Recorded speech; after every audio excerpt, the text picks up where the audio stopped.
Good morning everyone. आज हम rational number को स्टार्ट करने के लिए जा रहे हैं। रेशनल नंबर मतलब परमेय संख्याएं। स्टूडेंट्स, अगर आप रेशनल नंबर को पढ़ना चाहते हैं तो इससे पहले आपको इंटीजर्स को समझना होगा। इंटीजर्स की डेफिनेशन समझनी पड़ेगी। इंटीजर्स कितने टाइप के होते हैं आपको ये भी समझना पड़ेगा। तो इंटीजर्स को लेकर के मैं एक वीडियो पहले ही बना चुका हूं। अगर आप उस वीडियो को देना चाहते हैं तो डिस्क्रिप्शन में मैंने उसका लिंक दिया हुआ है, आप वहां से देख सकते हैं। अब हम बात करते हैं रेशनल नंबर्स की। स्टूडेंट्स, रेशनल नंबर का नाम आते ही बहुत सारे बच्चे कंफ्यूज हो जाते हैं कि आखिर ये है क्या, इसकी परिभाषा क्या है, इसे समझेंगे कैसे और कौन कौन से नंबर रेशनल नंबर होते हैं।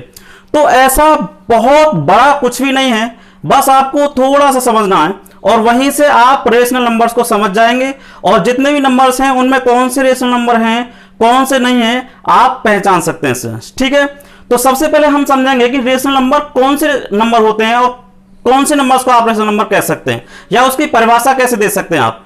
तो स्टूडेंट्स, ऐसे नंबर जिन्हें हम P/Q की फॉर्म में लिख सकते हैं, P/Q की, आपको इसकी परिभाषा रखने की जरूरत नहीं है। ऐसे नंबर जिन्हें आप P/Q की फॉर्म में लिख सकते हैं जहां पर P और Q दोनों ही इंटीजर्स होते हैं, जहां पर P और Q दोनों ही इंटीजर्स होते हैं और Q does not equal to 0। ठीक है स्टूडेंट्स, तो इस बात को ध्यान दीजिए कि इसमें P और Q दोनों ही इंटीजर होंगे। इंटीजर होने का मतलब है कि होल नंबर्स की पॉजिटिव फॉर्म या फिर नेगेटिव फॉर्म।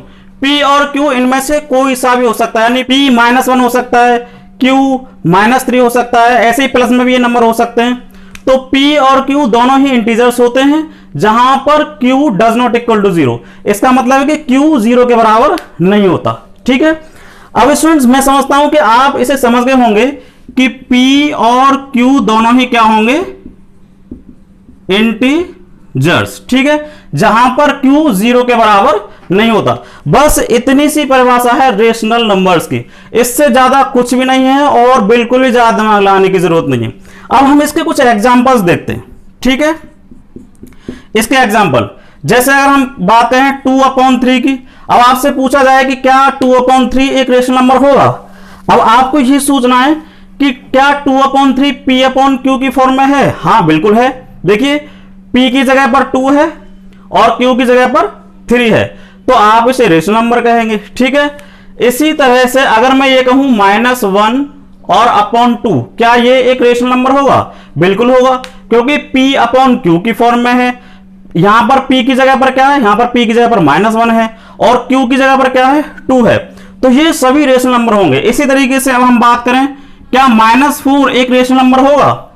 अब यहां पर आकर के बच्चे थोड़े से कंफ्यूज हो जाते हैं कि ये तो P/Q की फॉर्म में है नहीं, है ना, ये तो P/Q फॉर्म में है नहीं, तो आप इसे फिर रेशनल नंबर कैसे कह सकते हैं।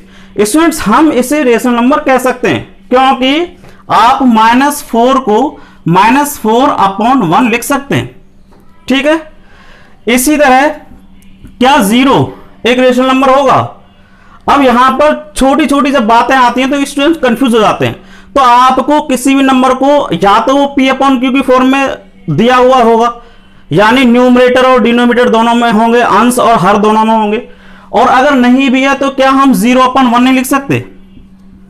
जितने भी नंबर्स होते हैं उनके नीचे 1 हम लगा सकते हैं अपनी तरफ से, तो 0/1 लिख सकते हैं। बस कंडीशन ये है कि 0 नीचे नहीं आना चाहिए, मतलब डिनोमिनेटर की तरफ नहीं आना चाहिए, न्यूमरेटर की तरफ आ सकता है। यानी न्यूमरेटर के स्थान पर तो 0 आ सकता है लेकिन डिनोमिनेटर के स्थान पर 0 नहीं आता।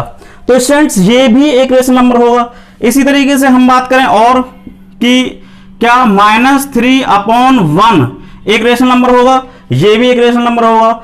इसका मतलब ये है कि P/Q की फॉर्म में जितने भी नंबर होते हैं P/Q की फॉर्म में, यानी P और Q, और आप ये समझिए कि P और Q ये हैं क्या, ये हैं इंटीजर्स। और इंटीजर्स के बारे में हम आपको पहले ही बता चुके हैं कि कौन कौन से नंबर इंटीजर्स होते हैं। ठीक है स्टूडेंट्स, तो इसके ये एग्जांपल है 2/3, -1/2, -4/1, 0/1, -3/1, ये सभी रेशनल नंबर्स के एग्जांपल्स हैं। अब स्टूडेंट्स, हम एक निष्कर्ष पर पहुंचते हैं। कौन से निष्कर्ष पर पहुंचते हैं? देखिए, जितने भी हमारे पास नेचुरल नंबर होंगे, जितने भी नेचुरल नंबर होंगे हमारे पास, वो सभी रेशनल नंबर होंगे। क्यों होंगे? देखिए नेचुरल नंबर कौन से होते हैं, 1, 2, 3, 4, 5 एंड सो ऑन। अब इनको आप 1/1, 2/1, 3/1, 4/1, 5/1 इस तरह से लिख सकते हैं। तो आप कह सकते हैं कि all natural numbers are rational numbers या परमेय संख्याएं।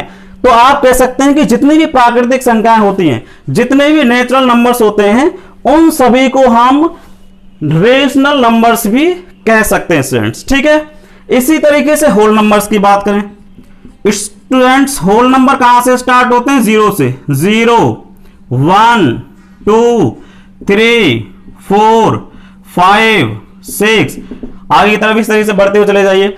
अब इनको भी आप क्या ऐसे लिख सकते हैं? 0/1 बिल्कुल लिख सकते हैं, क्योंकि नीचे 0 नहीं आ सकता, बाकी कुछ भी आ सकता है, तो हमने 1 लिख दिया। इसी तरह 1 को आप 1/1, 2/1, 3/1, 4/1, 5/1, 6/1 इस तरह से लिख सकते हैं। तो हम इस निष्कर्ष पर पहुंचते हैं कि जितने भी नेचुरल नंबर होते हैं वे सभी रेशनल नंबर भी होते हैं, और इसी तरीके से जितने भी होल नंबर्स होते हैं वे सभी रेशनल नंबर्स होते हैं। आप कह सकते हैं कि all natural numbers are rational numbers and all whole numbers are also rational numbers. तो स्टूडेंट्स बस इसके सिवा और कुछ भी नहीं है कि भाई रेशनल नंबर में आप इसके बहुत ज्यादा गहराई में जाने की जरूरत है या फिर बहुत ज्यादा आपको पढ़ने की जरूरत है। बस P/Q where Q does not equal to 0 and P and Q are integers. बस अगर आप इतना जानते हैं तो समझ लीजिए कि आप रेशनल नंबर को जानते हैं स्टूडेंट्स। ठीक है, तो स्टूडेंट्स मैं आशा करता हूं कि ये वीडियो आपकी समझ में आई होगी, आपने इसे एंजॉय भी किया होगा। स्टूडेंट्स अगर आप पहली बार विजिट कर रहे हैं चैनल पर तो इसे सब्सक्राइब जरूर करें चैनल को, वीडियो को कमेंट करके बताएं कि आपको वीडियो कैसी लगी, शेयर करें और लाइक जरूर करें। Thank you and have a nice day.